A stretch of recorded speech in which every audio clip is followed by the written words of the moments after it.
मुस्तफ़ा, क्या हुआ मेरी बच्ची को? मैं कब से तुम्हारे आने का इंतजार कर रहा हूँ।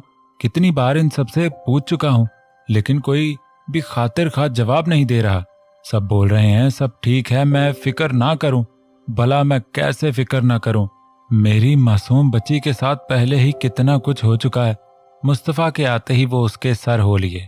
ग्रैंडपा, अब तो मैं भी आपसे यही कहूँगा, प्लीज़ आप फिक्र ना करें, क्योंकि जितना बुरा होना था हो गया। अब सब ठीक है। हमारी चंचल का एक्सीडेंट हो गया था, लेकिन अब वो खतरे से बाहर है। एक्सीडेंट? ये नाम सुनते ही उनका दिल दहल गया। अरे ग्रैंडपा, अभी मैंने क्या बोला है कि आपको फिक्र करने की कोई जरूरत नहीं है। अब सब ठीक हो गया है। मुझे मेरी बच्ची के पास ले चलो मुस्तफ़ा। सारा दिन मुझे इंतजार की सूली पर लटका रखा था। अभी तुम्ही ने बोला ना कि सब ठीक है। अब जब सब ठीक है तो मुझे चंचल से मिलने का तो हक है ना। ग्रैंडपा, मैं चाह रहा था कि आप उससे सुबह मिलें। नहीं, बिल्कुल नहीं। अगर तुम मुझे उसके पास लेकर जा रहे हो तो ठीक है, वरना अभी मुझ में इतनी ताकत बाकी है कि मैं खुद से कहीं भी आ जा सकूं। ये एक तरह से इमोशनल धमकी थी जो हमेशा ही कारआमद साबित होती थी। ओके ओके ग्रैंडपा, मैं आपको लिए जाता हूँ। वो दिल खोलकर मुस्कुराया। तभी मोबाइल बजा तो शम्स शाह ने उसे आंखें दिखाईं। उस फोन पर कोई भी हो, अगर किसी काम के लिए बुलाए तो फौरन से पहले मना कर देना। अभी तुम मुझे मेरी बच्ची से मिलवाने ले जा रहे हो? ठीक है ग्रैंडपा, मगर मैं एक बार देख तो लूं किसका फोन है। हाँ, वो तुम देख सकते हो। शम्स शाह का अंदाज एहसान कर देने वाला था। अरसल कॉलिंग देखकर फौरन से पहले उसने कॉल अटेंड की। क्या हुआ अरसल, मेरी बहन तो ठीक है ना? अरसल के बोलने से भी पहले वो बेताबी से गोया हुआ।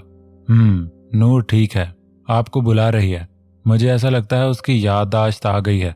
मुस्तफ़ा शाह को उसके लहजे की थकन और उदासी महसूस तो हुई थी, मगर उसने खुशखबरी ही ऐसी सुनाई थी कि उसके अलावा और कुछ भी महसूस होना बंद हो गया। एक तरह से ये उसके लिए शॉकिंग खबर थी। सारा दिन बोझल और थका देने वाला था। पल पल डर लग रहा था कहीं कुछ बुरा ना हो जाए, लेकिन इस खबर ने सारे दिन की उदासी और थकान दूर कर दी थी। ग्रैंडपा, ग्रैंडपा, हमारी चंचल को सब याद आ गया। मारे खुशी के उसकी आवाज थरथरा गई। शम्स शाह को भी एक तरह से हैरत हुई, मगर इससे भी ज्यादा खुशी हुई। फिर सोच क्या रहे हो, जल्दी चलो, मुझे उसके पास ले चलो। कितने अरसे से उसने मुझे दादाजी नहीं बुलाया। उनकी आंखों में नमी तैरने लगी तो मुस्तफ़ा ने उन्हें खुद से लगाया। बस ग्रैंडपा, मुझे लगता है अब हमारी जिंदगी में खुशियां बहुत जल्द आ जाएंगी, और इस बार मेरा वादा है आपसे, किसी को भी हमारी दुनिया को जाड़ने नहीं दूंगा। लेकिन भला हमेशा वैसा कब होता है जैसा इंसान सोचता है। फराज, आप कहाँ थे अब तक? और ऐसी हालत? इन सभी को बेचैनी हो रही थी। एक नजर तीनों की तरफ देखकर वो बस गहरा सांस लेकर रह गया। अब वो उन्हें क्या बताता? आखिर इन दिनों उसके साथ क्या हुआ था, और बताने के लिए था भी क्या? सारी सजा तो खुद की गलतियों की भुगती थी। आज अगर वो सच बता भी देता है तो शायद अपनी इस फैमिली की नजरों से गिर जाता, और वैसे भी वो नहीं जानता था उसे किसने किडनैप किया था। बस इतना मालूम था, जिस लड़की को उसके माँ बाप से जुदा करके सालों अपने पास रखा, वो कोई उसका अपना था। मुझे नहीं मालूम ये सब किसने किया। वो लोग मुझसे पैसे चाहते थे, इसी वजह से इतने दिनों तक मुझे अपने पास रखा। लेकिन जब उन्हें पैसे नहीं मिले तो उन्हें लगा कि शायद मैं उनके काम का नहीं हूँ, इसलिए मुझे छोड़ गए। झूठ बोलते हुए कई बार उसकी जुबान लड़खड़ाई, लेकिन अब वो जब फैमिली की अहमियत जान चुके थे तो अपनी ही गलतियों की वजह से उसे खोना नहीं चाहते थे। तो बाबा, आप एक बार हमें बताते, उन लोगों को जितने पैसे चाहिए थे मैं उनको देता। कोई भी पैसा आपकी जान से बढ़कर नहीं है। अरहम झुंझला उठा। अगर यही बात थी तो उन्होंने क्यों इतने दिन जुल्म सहा? उन लोगों को पैसे की तलब थी तो वो कोई भी कीमत चुका सकते थे। नहीं बेटा, बस छोड़ो, जो होना था हो गया। अब मैं घर आ गया हूँ, अब फिक्र करने की क्या जरूरत है? और वैसे भी मैं इन गुजरे दिनों को याद करना नहीं चाहता, और मैं चाहता हूँ कि अब इस बारे में तुम लोगों में से भी कोई जिक्र ना करे। उनका अंदाज साफ टालने वाला था। अरहम को हैरत हुई। रुकैया बेगम ने भी इस जांचती नजरों से देखा, जबकि वो खुद उन सब से निगाहें चुरा रहे थे। दादाजी, मिले हमारी चंचल से, मेरी बच्ची। शम्स साहब तेजी से आगे बढ़े, जबकि मुस्तफ़ा ने एक नजर दीवार से लगे अरसल की तरफ देखा। दादू, पट्टियों में जकड़ा वजूद, निकाहत ज़दा लहजा, शम्स साहब का दिल कट के रह गया। सभी बोल रहे थे कि वो फिक्र ना करें, एवरीथिंग इज ओके, लेकिन ये सब देखने के बाद उन्हें अंदाजा हो गया था आखिर सब कुछ कितना सही था। थोड़ा आगे बढ़कर नरमी से उसके सर पर हाथ रखा, जो उन्हें सिर्फ देखकर ही मुसलसल रो रही थी। मुस्तफ़ा शाह का भी दिल भर आया। कपकपाता हाथ बड़ी मुश्किल से अपने भाई की तरफ बढ़ाकर उसे अपनी तरफ आने का इशारा किया। कितना अरसा हो गया था बिछड़े, कल तक छोटे थे, शरारतें करते थे, आज मिले हैं तो यकदम बड़े हो गए। दरमियान का अरसा न जाने कहाँ खो गया था। आज शायद वो अपने भाई को ना पहचानती, मगर जब उसने चंचल नाम पुकारा तो वो समझ गई उसका भाई आ गया है। बाकी की हकीकत नीली आंखों में फैली नमी ने आश्कार कर दी थी। दिल यकदम भर आया, पूरा वजूद दर्द से टेसे मार रहा था, लेकिन फिर भी उसका दिल कर रहा था धाड़े मार मार कर रोए। समझ नहीं आ रहा था इन दोनों से दोबारा मिलने की खुशी में हंसे या फिर इन जालिमों की ढाई गई कयामत का लफ्ज लफ्ज बताकर अपने अंदर के दर्द को कम करे। मार दिया दादो, उन्होंने सबको मार दिया। भाई रो रो कर शिकायत करती वो मुस्तफ़ा और शम्स शाह को 6 साला महम लगी। शम्स शाह ने बेबसी से मुस्तफ़ा की तरफ देखा, जो जब्त से सुर्ख चेहरा लिए खड़ा था। उसने भी आगे बढ़कर नूर के हाथ को अपने हाथ में लिया। बस करो चंचल, मैंने बोला नहीं करो, प्लीज मेरे मामा बाबा को ना मारो। मगर वो नहीं माने, और पापा को बहुत गोलियां लगी, मुझे पेट में बड़ा सा चाकू मारा। ज़ारो कितार रोते रोते उसकी हिचकी बंद गई थी। मुस्तफ़ा शाह और दादाजी के जब्त की भी इंतहा हो गई। सालों बाद वो तीनों इकट्ठे होकर एक ही दर्द को बांटते हुए रो पड़े। जबकि उनसे कुछ दूरी के फासले पर खड़े अरसल के कानों में ये सब बातें गईं तो वो हैरान हुए बगैर न रह सका। ये वो क्या बोल रही थी? क्या शाह खानदान के लोगों को मारा गया था? मगर उसे तो सिर्फ इतना बताया गया था, शाह मैंशन में आग लगने की वजह से वहां मौजूद लोगों की मौत हुई थी। बस करो मेरी बच्ची, खुदा उनको उनके किए की सजा जरूर देगा। आंसुओं को परे धकेल कर शम्स साहब ने बमुश्किल ही उसे तसल्ली दी। माहौल में इस कदर सोगवारियत फैल गई थी कि ऐसे लग रहा था जैसे ये कल का वाक़या हो। सालों का अरसा भी इन जख्मों पर मरहम न लगा पाया। आज भी ये जख्म इन तीनों के सीनों में पहले दिन की तरह ताज़ा थे। रिकॉर्डिंग मिलते ही वो अपने लैपटॉप में बार बार उसे चलाकर देख चुका था। 2 घंटे की तवील मेहनत वीडियो पर सर्फ करने के बाद वो इस नतीजे पर पहुंच गया था कि वाकई मुस्तफ़ा शाह का तुक सही था। ये कोई आम एक्सीडेंट नहीं था, बल्कि एक सोची समझी प्लानिंग थी। जिस गाड़ी से नूर का एक्सीडेंट हुआ था वो तकरीबन घंटा पहले से ही मॉल के बाहर खड़ी थी। जैसे ही नूर सड़क के किनारे आकर हाथ के इशारे से शायद किसी सवारी को रोकने की कोशिश कर रही थी, वैसे ही उस गाड़ी में हरकत आई और देखते ही देखते चंद सेकंडों में ही वो नूर को गाड़ी से उड़ाकर फुल स्पीड में वहां से जा चुकी थी। मुझे इस बारे में सर को बताना पड़ेगा। सख्त गर्मी और भूख से उसकी हालत खराब थी। सुबह से ही काम कर रहा था, खाने का वक्त ही नहीं मिला। अपना लैपटॉप एक तरफ रखकर गाड़ी होटल के पास रोकी, गाड़ी लॉक की और खुद 5 मिनट के अंदर अंदर खाना पैक करवाकर गाड़ी में ही आ बैठा। 7 अप का कैन खोलते ही यादों का भंवर उसे कुछ दिन पीछे ले गया। लबों पर खुद ब खुद मुस्कुराहट फैल गई। उस दिन जब उसका भूखे होने पर वो बिना कुछ बोले खामोशी से उसके लिए खाना निकालने चल दी, उस वक्त एहसन को शदीद हैरत हुई थी। हमेशा लड़ने झगड़ने वाली, बात बात पर अपने बॉक्सर भाइयों की धमकी देने वाली, इतनी आराम से उसका एहसास कर रही है, लेकिन जब वो खाना लगाते ही उससे भी पहले खुद खाने को बैठ गई, तब एहसन को इस गरम नवाजी की असल वजह मालूम हुई। पगली मुस्कुराकर उसकी यादों को झटक कर वो खाने की तरफ मतवज्जे हुआ। वो अपने साथ साथ शम्स साहब को भी घर ले आया था। नूर के पास मुस्तफ़ा रुक गया था। अब की बार अरसल कुछ बोल न सका। जब उसकी याददाश्त आ गई है तो जाहिर सी बात है वो अपने पास अपने भाई को ही चाहेगी। शम्स साहब को भी इसलिए जाने दिया कि उनकी तबीयत खराब थी। अरसल को वहां रुकने का कोई जवाज नजर न आया। आखिरकार वो उसे पहचान ही कब रही थी। इतना वो सारे दिन की टेंशन की वजह से नहीं थका था जितना नूर की आंखों में अपने लिए अजनबियत देखकर थक गया था। तबीयत बोझल, सर में शदीद दर्द, उसकी आंखों में अजनबियत दिल कर रहा था 2-4 चीखें मारकर अपने अंदर के इश्ताल को कम करे, लेकिन ऐसा भी मुमकिन न था। एक नज़र अपने कमरे के चारों इतराफ में दौड़ाई। उस कमरे में शायद ऐसा कोई गोशा ना था जिसमें उसकी याद ना बसी हो। थोड़े ही दिनों में वो उसकी रूह में आ बसी थी। उसकी इतनी आदत हो गई थी कि ऑफिस से घर आने के बाद एक पल वो नजर न आती तो अरसल मलक बेचैन हो जाता। आज वो उसे पहचान नहीं रही थी तो उसके दिल पर कौन सी कयामत टूट रही थी, ये बस वही जानता था। अरसल दरवाजा खुला देखकर असवद अंदर चला आया। तुम यहाँ क्या कर रहे हो? तुम्हें तो नूर के पास होना चाहिए। असवद को वाकई में हैरत हुई। पापा? अपने बाप को सामने पाकर एकदम दिल दर्द से भर आया। दूसरे ही पल वो उनके सीने से किसी मासूम बच्चे की तरह जा लगा। उसको सब याद आ गया है डैड। याद आ गया है कि वो मुस्तफ़ा शाह की बहन है, लेकिन वो मुझे ऐसे देख रही थी जैसे बिल्कुल ना पहचानती हो।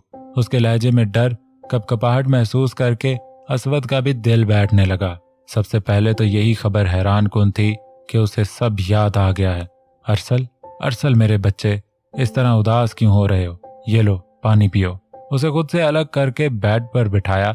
ठंडे पानी का गिलास लबालब भर के अपने बेटे की तरफ बढ़ाया। उसे अभी अभी सब याद आया है। क्या पता वो इस वक्त सिर्फ अपने भाई से मिलना चाहती हो। और फिर उसके सर पर कितनी गहरी चोटें आई थीं। डॉक्टर ने खुद बोला था उसके बचने के चांसेस ना होने के बराबर हैं।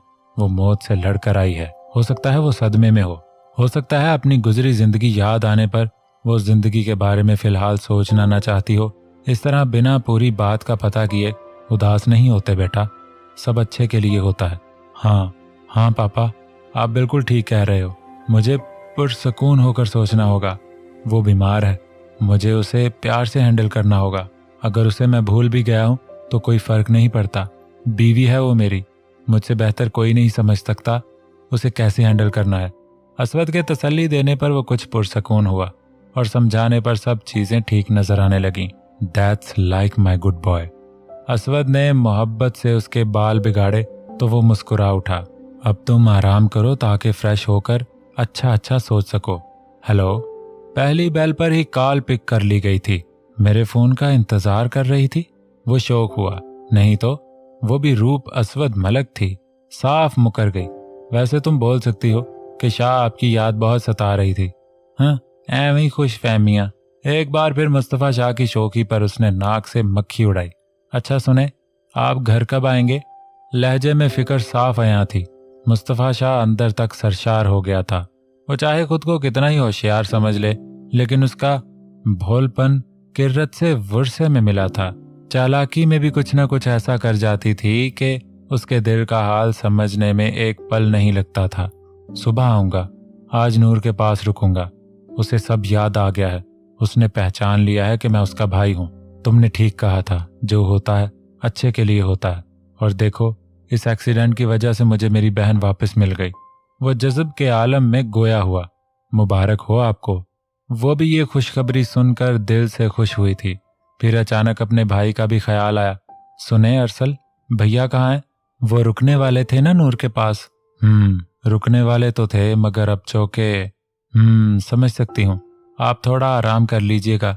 उसका फिक्रमंदाना अंदाज मुस्तफ़ा शाह को बहुत पसंद आया। रोम रोम में सरशारी फैल गई। अब क्या आराम करना, तुम्हारे बगैर नींद नहीं आएगी। वो ठंडी सांस भर के रह गया। बस ज्यादा शौके बनने की जरूरत नहीं है। जब मैं नहीं थी तब भी तो आपको नींद आती थी। कब से उसकी शौकियां सुन सुनकर वो तप गई। एक तो पहले ही उसकी इतनी याद आ रही थी, ऊपर वो ऐसी बातें कर रहा था। नींद आती तो थी, लेकिन इतनी खास नहीं आती थी। तुम्हारे साथ तुम्हारी बाहों में बहुत। बस शाहजी, मैं समझ गई। आप चाहते हैं मैं मोबाइल रख दूं तो समझ लें रख दिया। बाय। कॉल काटकर पटकने वाले अंदाज में मोबाइल एक तरफ फेंका। ना जाने क्यों वो चिड़चिड़ी हो रही थी। आज सारी रात वो उससे दूर रहेगा, ये सोचकर अजीब सा गुस्सा आ रहा था, जिसकी वजह से उसे फिलहाल समझ नहीं आ रही थी। चेयर से सर टिकाए वो आज से कई साल पीछे चला गया, जब वो बोर्डिंग स्कूल में था। बहुत मजे और ऐश से उसके दिन गुजर रहे थे। वैसे तो बोर्डिंग स्कूल में बहुत पाबंदियां होती हैं, लेकिन वो फिर भी वहां के बच्चों को तंग करने का कोई मौका नहीं छोड़ता था। कुछ कमजोर बच्चे उसे अमीर बाप की बिगड़ी औलाद कहते थे। ये लफ्ज सुनकर किसी आम बच्चे को शायद बहुत गुस्सा आए, लेकिन उसे ये सुनकर बहुत अच्छा लगता था। जितने पैसे उसे पॉकेट मनी के लिए मिलते थे, 10 बच्चों को मिलाकर वहां किसी के पास शायद इतना पैसा ना हो। आम बच्चों से ज्यादा उसे प्रोटोकॉल दिया जाता था, जो उसके मन में आता वही करता। और फिर एक दिन अचानक ये सब खत्म हो गया। वो इंतजार करता रहा और उसकी पॉकेट मनी ना आई। अब उसे वो खाना खाना पड़ता जो बाकी स्कूल वाले सब बच्चे खाते थे। आसपास के दोस्तों ने हंसना शुरू कर दिया। बोर्डिंग स्कूल की चौके शौकत ने एडवांस फीस भरी थी, तो स्कूल वालों ने उसे नहीं निकाला। महीना खत्म हुआ, लेकिन हमेशा की तरह जैसे शौकत उसे मिलने आता था, इस बार नहीं आया। उसकी एक आम बच्चे से भी कमतर हैसियत हो गई थी। आम बच्चों के भी बाप भाई उनसे मिलने आते थे। सारे करीबी दोस्त आहिस्ता आहिस्ता उसकी जेब खाली देखकर चले गए। अब अनवर अकेला रह गया था। उस अकेलेपन और खस्ता हाली ने उसके दिमाग में हद दर्जा गुस्सा भर दिया। और फिर जब डिग्री देकर उसे रुखसत किया गया, तो सबसे पहले वो घर गया, जहां पहुंचकर उसे घर के दरवाजे पर ताला लगे देखकर हैरत का शदीद झटका लगा। आसपास के लोगों से मालूम हुआ कि उस घर की मालकन मरीना, उसकी मां मर गई है, जबकि शौकत आजकल जेल में होता है। रात के अंधेरे में वो दीवार फैलाकर अपने घर में पहुंचा। सबसे पहले उसका रुख अपनी मां के कमरे की तिजोरी की तरफ था, जिसका पासवर्ड उसे बचपन से ही मालूम था। पासवर्ड लगाया, लेकिन वहां से भी कुछ खास रकम हाथ न लगी, सिर्फ चंद 5-5 हजार के नोट। फिलहाल यही गनीमत समझकर उसने खाना खाया और अगले दिन अपने बाप से मिलने जेल चला गया। कुछ जरूरी सवालात, तलाशी और इंतजार के बाद आखिरकार उसे शौकत से मिलने की इजाजत दे दी गई। अनवर को देखकर शौकत की आंखें चमक गईं और इस दिन अनवर की असवद मलक से नफरत की शुरुआत हुई। शौकत के मुताबिक असवद मलक ने उसकी मां को मारा था और इल्जाम उसके बाप पर लगा दिया था। उनकी बर्बादी की असल वजह असवद मलक है। गुस्सा तो दिमाग में पहले ही भरा था और अब ये सब सुनकर नफरत का एक समुंदर दिल में ठाठे मारने लगा। अच्छा डैड, क्या अब हम कुछ नहीं कर सकते? वो परेशान था। क्या अब बिना पैसे के वो कुछ नहीं कर सकेंगे? नहीं, बिल्कुल नहीं। हम अपने दुश्मन को कभी नहीं बख्शेंगे। ये लो। शौकत ने एक मुड़ी तुड़ी पर्ची पर लिखा नंबर उसके हवाले किया। ये क्या है डैड? अब उसे हैरत हुई। ये एक लड़की का नंबर है जो तुम्हारी मदद करेगी। क्या मतलब? कौन लड़की? मुझे पूरी बात बताएं डैड। वो झुंझला गया। जब मैं उस जेल में आया तब एक कांस्टेबल ने मुझे ताना दिया कि न जाने क्यों सभी लोगों को असवद मलक से दुश्मनी मोल लेनी है। इतने दुश्मन तो किसी सेलिब्रिटी के भी ना होंगे जितने असवद मलक के हैं। इस वक्त मेरा दिमाग ठनका और मैंने इस कांस्टेबल से बातों बातों में दूसरे दुश्मन के बारे में मालूमात निकलवाने की कोशिश की। तब मुझे पता चला इस लड़की के बारे में। ये लड़की असवद मलक से मोहब्बत करती थी और इससे शादी करने के लिए उसने किर्रत को किडनैप करवाया था। इस इल्जाम में असवद मलक ने उस लड़की को जेल की हवा खिलवाई है। बहुत अमीर बाप की बेटी है, लेकिन असवद मलक की बातों पर यकीन करके उसके बाप ने भी उसका साथ नहीं दिया। इसी वजह से उसके अंदर बदले की आग जल रही है। फिर मैंने कुछ पैसे खिलाकर उसी कांस्टेबल के जरिए एक खत उस लड़की तक पहुंचाया, जिसमें लिखा था कि हम भी असवद मलक से बदला लेना चाहते हैं। अगर वो चाहे तो हम इस काम में उसका साथ दे सकते हैं। उससे उसका भी भला होगा और हमारा भी। बदले में उसने जो खत भेजा था उसमें लिखा था कि वो असवद से बदला लेना नहीं चाहती, बल्कि वो किर्रत से बदला लेना चाहती है और वो कुछ दिनों में जेल से छूट जाएगी। अब वो इस जेल से जा चुकी है, लेकिन अपना ये नंबर दे कर गई है। उससे जाकर मिलो। तब तक मैं उस वकील का इंतजाम करता हूँ जिसने मुझे जेल पहुंचवाया। मुझे जेल भिजवाना इतना आसान न था, लेकिन इस वकील की दलीलों ने सारा सत्यानाश कर दिया।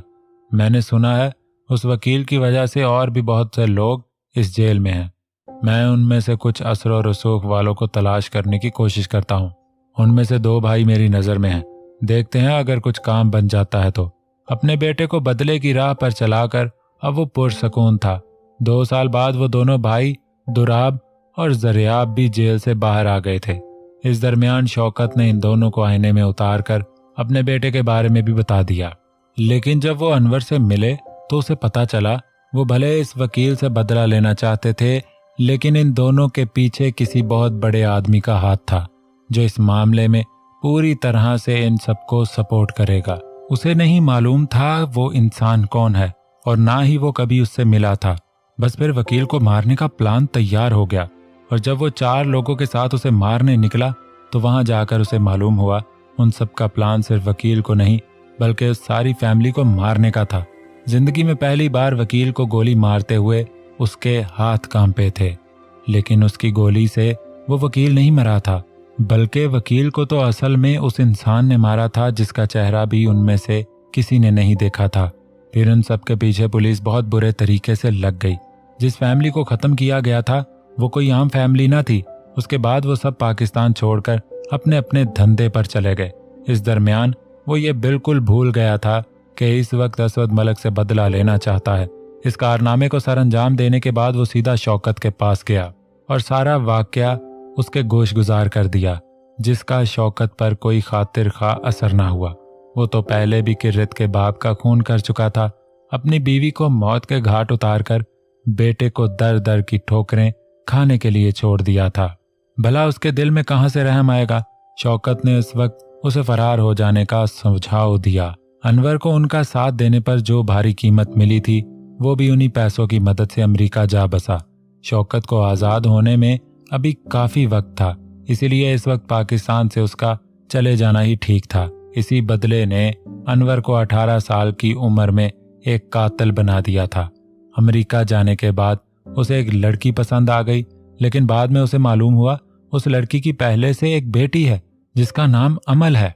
अनवर को जो चाहिए था मतलब चाहिए था, इसीलिए बिना सोचे समझे उसने एक बच्ची की मां से शादी कर ली। लेकिन यहाँ भी 2 साल के अरसे के अंदर अंदर उसकी बीवी का इंतकाल हो गया और अमल उसके पास रह गई। बदले के जोश में वो कत्ल तो कर आया था, लेकिन अब ऐसा लग रहा था जैसे उसके सारे गुनाह सामने आ रहे हों। शौकत की मौत उसी बात का इशारा लग रही थी, लेकिन वो किसी भी तरह अपनी माँ की मौत को भूलने वाला नहीं था। और अब उसके बाप की मौत भी जिस पुरअसरार तरीके से हुई, उसके बाद सालों पहले दिल के किसी कोने में दबा इश्ताल एक बार फिर अपना सर उठा चुका था। उसे हिसाब से शायद शौकत की मौत के पीछे भी असवद मलिक का हाथ था। अपने बाप को कंधा देते हुए वो दिल में पक्का इरादा कर चुका था, अब चाहे कुछ हो जाए, लेकिन इस बार मामला आर या पार होगा, जिस भी तरीके से लेना पड़े।